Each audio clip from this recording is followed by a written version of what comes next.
Hey, what's up guys? This renovation is 80 square meter. Bali, extension lang siya ng bahay.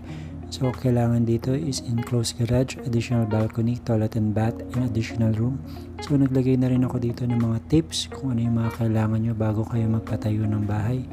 On this part, ginagawa na yung bubong ng balcony. Kung makita nyo, very raw pa lang. For this part, nakakabit na sila ng gutter for the extension ng balcony. Meron na ring roof framing.